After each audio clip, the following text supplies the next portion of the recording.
이번 달도 200만 원 처리했습니다. 복도에서 그 말을 듣고 말았죠. 5천만 원 맡긴 곳에서요. 뭐가 벌어지는 걸까요? 원장님, 이번 달도 200만 원 처리했습니다. 잘했어. 이번 분기 목표는 500만 원이야. 저는 원장실 앞 복도에서 그 대화를 듣고 말았습니다. 평생 모은 돈 5천만 원을 맡기고 편안한 노후를 꿈꿨던 이곳에서 도대체 무슨 일이 벌어지고 있는 걸까요? 아내가 떠나고 7개월이 흘렀습니다. 혼자 사는 집은 너무 넓고 고요했습니다. 저녁마다 텅 빈 식탁 앞에 냉동식품을 데워 먹는 게 일상이 되어버렸습니다. 딸아이가 팜플렛 하나를 건넸습니다. 아빠, 여기 한번 알아봐요. 혼자 계시는 것보다 사람들 있는 곳이 나을 것 같아요. 헤든빌 실버타운. 사진 속 시설은 깨끗했고 입주자들은 행복해 보였습니다. 70살, 이제는 편하게 살 권리가 있지 않겠습니까? 입주 상담을 받으러 갔습니다. 원장이라는 50대 남자가 환하게 웃으며 악수를 청했습니다. 어르신, 저희가 모든 걸 책임집니다. 계약서를 받았습니다. 보증금 5천만 원, 월 관리비 150만 원. 평생 모은 돈으로 감당할 수 있는 금액이었습니다. 의료비는 별도인가요? 네, 실비로 청구되지만 협력병원이라 저렴합니다. 보증금 이자는요? 연 2%, 분기별로 입금해드립니다. 계약서에 서명했습니다. 입주 첫날, 방은 깨끗했고 식당에서 다른 입주자들을 만났습니다. 여기 앉으세요. 한 할아버지가 자리를 권했습니다. 김정수라고 합니다. 저는 김철호입니다. 여기 어때요? 뭐 그럭저럭이죠. 집보다는 낫죠. 며칠이 지났습니다.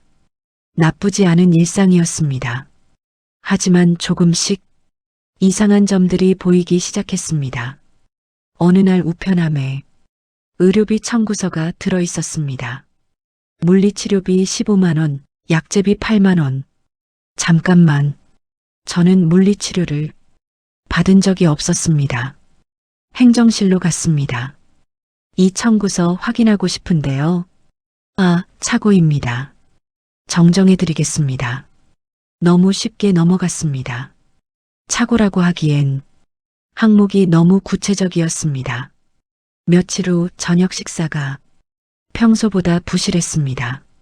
반찬이 2가지나 줄었고 생선도 크기가 작았습니다. 이 할머니가 말했습니다. 요즘 식사가 자꾸 부실해지네요.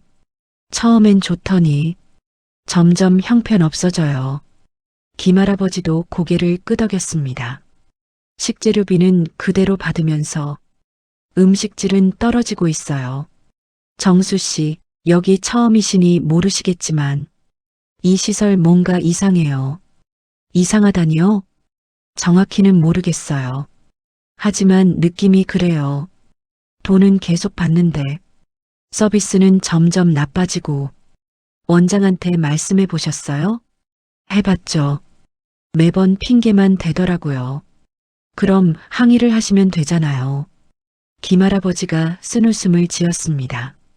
여기 계신 분들 대부분 갈 곳이 없어요. 문제 일으켰다가 쫓겨나면 어디 가겠어요? 그 말에 가슴이 철렁했습니다. 맞는 말이었습니다. 그날 밤 잠이 오지 않았습니다. 혹시 내가 잘못 생각하는 걸까? 너무 예민하게 구는 건 아닐까? 하지만 마음 한편에서는 알고 있었습니다. 뭔가 잘못되어 가고 있다는 것을. 다음 날 오후 화장실을 가려고 복도를 지나가다가 원장실 앞을 지나게 되었습니다. 문이 살짝 열려 있었고 안에서 대화 소리가 들렸습니다. 원장님, 이번 달도 200만 원 처리했습니다. 직원의 목소리였습니다. 200만 원? 처리? 저는 발걸음을 멈췄습니다. 잘했어. 이번 분기 목표는 500만 원이야. 계속 신경 써. 원장의 목소리였습니다. 그때 문이 활짝 열렸습니다. 직원이 나오다가 저와 눈이 마주쳤습니다. 어르신, 무슨 일이세요? 아니. 화장실 가는 길이에요. 저는 서둘러 자리를 떴습니다. 손이 떨렸습니다. 등에서 식은땀이 흘렀습니다. 200만 원. 처리. 분기 목표 500만 원. 이게 대체 무슨 뜻일까? 방으로 돌아와 침대에 앉았습니다. 혹시 저들이 입주자들 돈을 빼돌리고 있는 건 아닐까? 아니야. 그럴 리 없어. 내가 너무 의심이 많은 거야.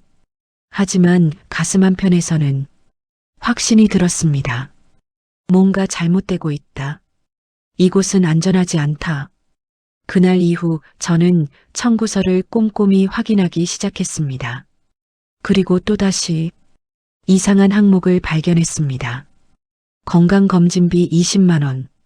저는 건강검진을 받은 적이 없었습니다. 원장을 찾아갔습니다. 원장님, 저는 건강검진 안 받았는데 왜 청구됐죠? 원장이 서류를 훑어봤습니다. 이건 연간 계약에 포함된 필수 항목입니다. 받으셨든 안 받으셨든 기본적으로 청구되는 겁니다.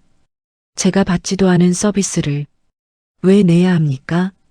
계약서 11조 3항에 명시되어 있습니다. 계약서를 다시 확인했습니다.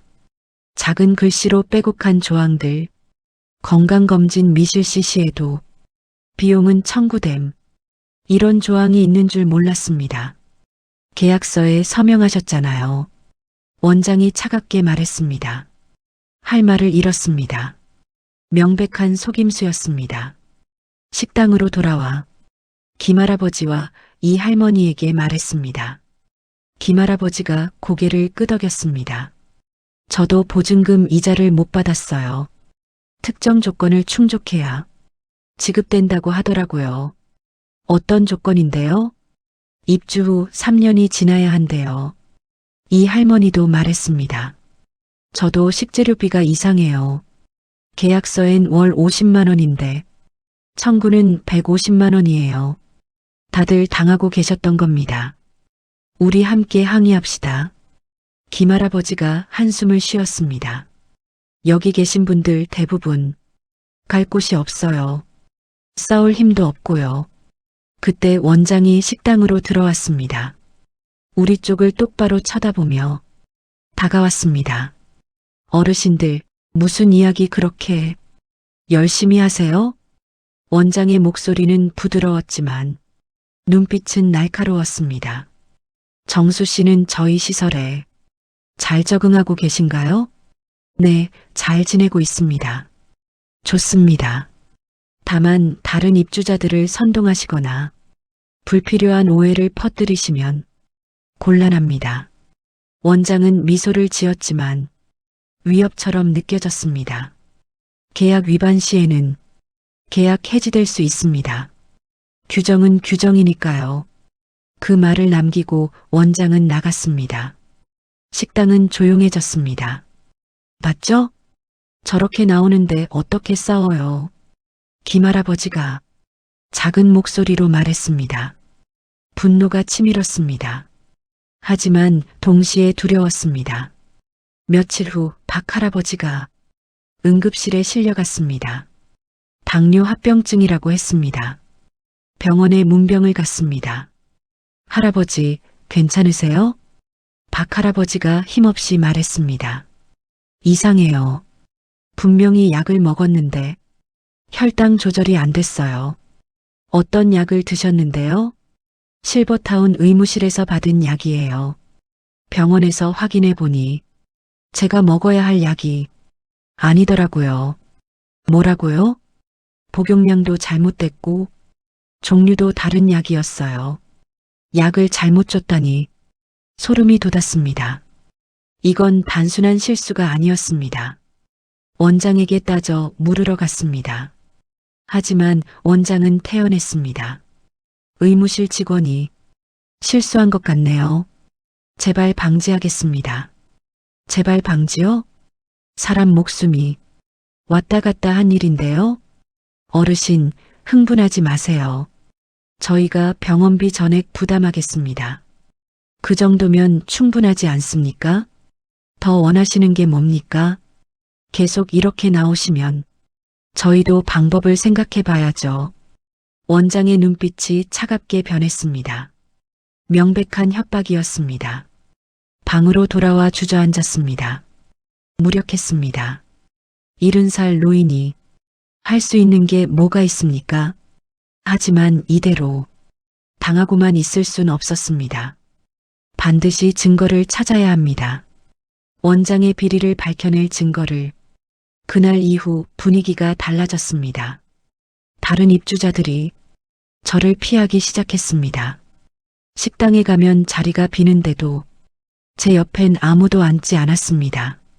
김할아버지도 이 할머니도 눈을 피했습니다.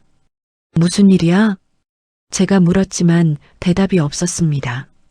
며칠 후 이 할머니가 조용히 다가왔습니다. 정수 씨, 조심하세요. 무슨 말씀이세요? 원장이 입주자들한테 경고했어요. 정수 씨랑 가까이 지내면 불이익 준다고요. 저는 놀랐습니다. 그래서 다들 저를 피하는 거였습니까? 미안해요. 우리도 살아야 해서요. 제발 조용히 지내세요. 이 할머니는 황급히 자리를 떴습니다. 저는 홀로 남았습니다. 점점 고립되어 갔습니다. 아침 산책을 나가도 아무도 말을 걸지 않았습니다. 식사 시간엔 혼자 앉아 조용히 밥을 먹었습니다. 외로웠습니다. 분노했습니다. 하지만 어쩔 수 없었습니다. 어느 날 밤 잠이 오지 않아 휴게실로 갔습니다. 아무도 없는 조용한 공간, 차 한 잔을 마시며 창밖을 바라봤습니다. 이대로 포기해야 하나? 그냥 조용히 지내야 하나? 그때였습니다. 청소 직원이 휴게실로 들어왔습니다. 쓰레기통에 서류 뭉치를 버리고 나갔습니다. 혹시나 하는 마음에 쓰레기통을 확인했습니다. 구겨진 서류들 사이에서 한 장의 문서가 눈에 들어왔습니다. 헤든빌 실버타운 회계장부. 손이 떨렸습니다. 펼쳐봤습니다. 2개의 금액이 적혀 있었습니다. 실제 지출월 50만 원, 입주자 청구월 150만 원, 식재료비였습니다. 100만 원 차이, 한 명당 100만 원씩 빼돌리고 있었던 겁니다. 입주자가 30명, 한 달에 3천만 원. 소름이 돋았습니다. 이게 증거다. 드디어 증거를 찾았다. 서류를 조심스럽게 접어 주머니에 넣었습니다. 심장이 빠르게 뛰었습니다. 다음 날 아침 김할아버지를 찾아갔습니다. 복도 구석에서 작은 목소리로 말했습니다. 할아버지, 이것 좀 보세요. 서류를 보여줬습니다. 김할아버지의 얼굴이 굳었습니다. 이게 정말입니까? 네. 어젯밤 쓰레기통에서 찾았어요. 이건 명백한 횡령이에요. 그래서 우리가 해야 할 일이 있어요. 증거를 더 모아야 합니다. 김할아버지가 주위를 살폈습니다. 어떻게요? 제게 생각이 있어요. 하지만 혼자서는 안 돼요. 도와주실 수 있습니까? 김할아버지가 잠시 망설이더니 고개를 끄덕였습니다. 좋아요. 어차피 이대로 당할 순 없어요. 박할아버지도 설득했습니다. 병원에서 퇴원한 그는 여전히 화가 나 있었습니다. 저 때문에 죽을 뻔했어요. 이대로 참을 순 없어요. 뭐든 도와드리겠습니다. 셋이 모였습니다. 작전을 세웠습니다. 저는 휴대폰으로 원장실 대화를 녹음하겠습니다. 김할아버지는 다른 입주자들의 피해 사례를 문서로 정리해 주세요. 박할아버지는 의무실 약품 관리 기록을 확인해 주세요. 위험하지 않을까요? 김할아버지가 물었습니다. 위험하죠. 하지만 지금 안 하면 평생 당하고 살아야 합니다. 그날 밤 저는 작은 수첩에 계획을 적었습니다. 증거 수집 목록, 필요한 서류들, 연락할 사람들, 변호사를 찾아야 합니다. 언론에도 알려야 합니다. 보건복지부에 제보해야 합니다. 하나씩 해나가야 합니다. 조심스럽게, 하지만 확실하게 창밖을 바라봤습니다. 달이 밝았습니다. 이제 시작이다. 원장, 당신의 비리를 반드시 밝혀내겠다. 70살, 평생을 성실하게 살아온 사람이 이런 싸움을 하게 될 줄 몰랐습니다. 하지만 포기할 순 없었습니다. 저뿐만 아니라 이곳의 모든 노인들을 위해서 더 이상 당하지 않겠습니다. 다음 날부터 우리의 작전이 시작됐습니다. 저는 원장실 근처를 지나갈 때마다 휴대폰 녹음 기능을 켰습니다. 어느 날 오후 결정적인 대화를 녹음할 수 있었습니다. 이번 달 입주자 3명 더 받았으니 목표 달성 가능하겠네요. 네, 원장님. 1인당 월 100만 원씩만 더 청구하면 분기 목표 1억 원 채울 수 있습니다. 심장이 두근거렸습니다. 이제 확실한 증거가 생겼습니다. 김할아버지는 다른 입주자들을 은밀히 만나 피해 사례를 모았습니다. 보증금 이자 미지급 10억 원, 과다 청구된 의료비 23건, 부실한 식사에 대한 불만 30건, 모두가 당하고 있었지만 아무도 말하지 못했던 것입니다. 박 할아버지는 의무실을 몰래 확인했습니다. 약품관리 대장에는 실제보다 3배 많은 약을 구매한 것으로 기록되어 있었습니다. 허위 기재, 명백한 횡령이었습니다. 증거가 쌓여갔습니다. 이제 외부에 알려야 했습니다. 변호사 사무실을 찾아갔습니다. 노인 인권 전문 변호사라고 인터넷에서 찾은 곳이었습니다. 어르신, 이건 명백한 사기죠. 형사고소도 가능합니다. 변호사가 서류를 검토하며 말했습니다. 도와주실 수 있습니까? 물론입니다. 무료로 도와드리겠습니다. 이런 악덕 업자들은 반드시 처벌받아야 해요. 희망이 보였습니다. 드디어 싸울 수 있는 무기가 생겼습니다. 하지만 그날 저녁 모든 게 틀어지기 시작했습니다. 원장이 제 방으로 찾아왔습니다. 뒤에는 2명의 직원이 따라왔습니다. 정수 씨, 요즘 무슨 일 하시는지 다 알고 있습니다. 원장의 목소리는 차갑게 가라앉아 있었습니다. 무슨 말씀이신지 녹음하고 다니시더군요. 입주자들 선동하고 변호사도 만나고 어떻게 알았을까? 누가 밀고 했을까? 경고했잖아요. 조용히 지내시라고. 이제 저희도 어쩔 수 없네요. 원장이 서류 한 장을 내밀었습니다. 계약 해지 통보서입니다. 3일 내로 퇴소하십시오. 뭐라고요? 계약서 위반이에요. 다른 입주자 선동, 시설 명예훼손, 허위 사실 유포, 모두 계약서 15조에 명시된 해지 사유입니다. 이건 부당해요. 부당하다고 생각하시면 법적으로 다투시죠. 하지만 그동안 어디서 사실 겁니까? 원장이 비웃었습니다. 아, 그리고 보증금은 위약금으로 공제됩니다. 계약서 20조 참고하세요. 5천만 원. 제 평생 모은 돈. 그걸 한 푼도 못 받는다고? 나가주십시오.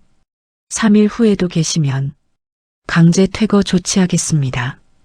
원장이 나갔습니다. 방문이 쾅 닫혔습니다. 저는 그 자리에 주저앉았습니다. 무너지는 기분이었습니다.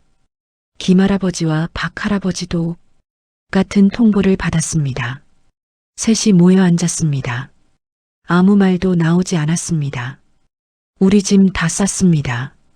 김할아버지가 힘없이 말했습니다. 갈 곳도 없는데 말이에요. 박할아버지는 고개를 떨구고 있었습니다. 병원비도 아직 못 갚았는데 이제 어디 가서 살아야 할지 제 잘못입니다. 제가 너무 성급하게 움직였어요. 아니에요. 우리가 함께 결정한 일이에요. 다만 우리가 너무 약했어요. 그날 밤 저는 딸에게 전화를 했습니다. 여보세요, 아빠? 딸의 목소리가 들렸습니다. 말을 꺼내려 했지만 목이 메었습니다. 아빠, 무슨 일 있어요? 왜 그러세요? 아니다. 그냥 목소리 듣고 싶어서 걱정했다는 말을 하고 싶었습니다. 도움이 필요하다고 말하고 싶었습니다. 하지만 할 수 없었습니다. 70살 아버지가 딸에게 짐이 될 순 없었습니다. 전화를 끊었습니다. 창밖을 바라봤습니다. 빗방울이 떨어지고 있었습니다. 이렇게 끝나는구나. 원장과 싸우려 했지만 결국 제가 쫓겨나는구나. 책상 위에 놓인 서류들, 녹음 파일이 든 휴대폰, 모아둔 증거들. 이제 이걸로 뭘 할 수 있을까? 퇴소당하고 갈 곳도 없는데 절망했습니다. 완전히 무너졌습니다. 하지만 그때 휴대폰이 울렸습니다. 변호사였습니다. 어르신, 제가 오늘 시청 담당자랑 통화했는데요. 어르신이 보내주신 증거들 충분히 고소 가능합니다. 그리고 한 가지 더, 제가 아는 기자가 있어요. 이 사건 취재하고 싶다고 하는데 인터뷰 가능하세요? 저는 잠시 망설였습니다. 이미 쫓겨나기로 한 마당에 무슨 소용이 있을까? 하지만 문득 생각했습니다. 저 혼자만의 문제가 아니라고. 이곳에 남아있을 다른 입주자들을 위해서라도 네, 하겠습니다. 목소리에 힘이 들어갔습니다. 쫓겨나도 좋습니다. 보증금 못 받아도 좋습니다. 하지만 원장만큼은 반드시 처벌받게 하겠습니다. 70살, 갈 곳 없는 노인이지만 포기하지 않겠습니다. 이제부터가 진짜 싸움입니다. 이틀 후 기자회견장에 섰습니다. 변호사가 마련해준 자리였습니다. 기자들 앞에 서니 다리가 떨렸습니다. 하지만 뒤로 물러설 순 없었습니다. 저는 김정수입니다. 70살 헤든빌 실버타운에 입주했던 사람입니다. 목소리가 떨렸지만 계속 말했습니다. 저희는 속았습니다. 편안한 노후를 약속받았지만 실상은 착취당했습니다.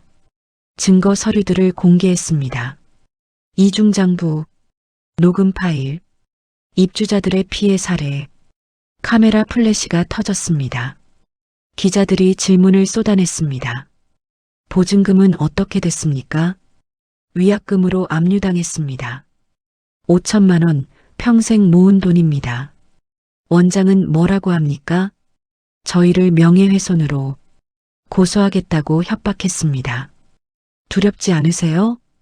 두렵습니다. 하지만 더 이상 침묵할 수 없었습니다. 다음 날 뉴스에 보도됐습니다. 헤든빌 실버타운 횡령 의혹, 입주 노인들 집단 피해, 8억 원대 부정 청구 정황, 댓글이 달렸습니다. 노인들을 상대로 사기라니 반드시 처벌해야 한다. 용기 내주신 할아버지께 감사합니다. 그리고 사흘째 되는 날 보건복지부가 움직였습니다. 긴급 감사 착수, 헤든빌 실버타운 전면 조사, 검찰도 수사에 나섰습니다. 원장실이 압수수색당했습니다. 컴퓨터에서 삭제된 파일들이 복구됐습니다. 실제 장부가 드러났습니다. 5년간 총 15억 원, 입주자 보증금 횡령 5억 원, 의료비 부풀리기 4억 원, 식재료비 허위 청구 3억 원, 약품비 과다 청구 3억 원. 원장은 구속됐습니다. 뉴스에 수갑찬 모습이 나왔습니다. 저는 텔레비전을 보며 눈물을 흘렸습니다. 기쁨이 아니었습니다. 안도였습니다. 일주일 후 실버타운 운영권이 다른 사회복지법인으로 넘어갔습니다. 새 운영진이 입주자들을 모았습니다. 저희가 새롭게 운영하겠습니다. 부당하게 청구된 비용은 모두 환불해드리겠습니다. 보증금도 정상적으로 돌려드리겠습니다. 입주자들이 박수를 쳤습니다. 이 할머니가 울고 있었습니다. 김할아버지가 제 손을 꼭 잡았습니다. 정수 씨 덕분입니다. 아닙니다. 우리 모두 함께한 일이에요. 한 달 후 보증금을 돌려받았습니다. 5천만 원. 통장에 찍힌 숫자를 보며 한숨을 내쉬었습니다. 변호사 사무실을 찾아갔습니다. 변호사님, 정말 감사합니다. 어르신이 용기 내주셨기에 가능한 일이었습니다. 제가 받은 보증금 중 일부를 기부하고 싶습니다. 노인 인권을 위해 쓰여주세요. 변호사가 고개를 숙였습니다. 그날 저녁 딸에게 전화를 걸었습니다. 아빠, 뉴스 봤어요. 정말 대단하세요. 별일 아니다. 당연한 일을 했을 뿐이야. 저 아빠 자랑스러워요. 이제 어디서 사실 거예요? 다시 헤든빌로 돌아간다. 운영진이 바뀌었거든. 정말요? 거기서 또 사실 거예요? 응. 이번엔 제대로 된 곳이 됐어. 그리고 내가 입주자 대표로 선출됐단다. 딸이 웃었습니다. 아빠답네요. 새로운 헤든빌은 달랐습니다. 식사가 제대로 나왔고 의료 서비스도 투명했습니다. 입주자들의 목소리가 존중됐습니다. 어느 날 저녁 김할아버지, 박할아버지와 식당에서 저녁을 먹었습니다. 우리 정말 대단한 일 했어요. 김할아버지가 말했습니다. 일은 넘어서 이런 싸움할 줄 몰랐어요. 박할아버지가 웃었습니다. 저도요. 하지만 해내지 않았습니까? 그날 밤 방으로 돌아와 창밖을 바라봤습니다. 별이 빛나고 있었습니다. 70살, 늙었다고 무시당하고 약하다고 짓밟혔지만 결국 이겨냈습니다. 나이는 숫자일 뿐입니다. 중요한 건 포기하지 않는 마음, 끝까지 싸우는 용기. 저는 오늘도 새로운 내일을 준비합니다. 입주자들의 권리를 지키기 위해, 더 나은 노후를 만들기 위해 인생은 끝나지 않았습니다. 아직 할 일이 많습니다. 영상 재밌게 시청하셨다면 구독, 좋아요 부탁드립니다. 감사합니다.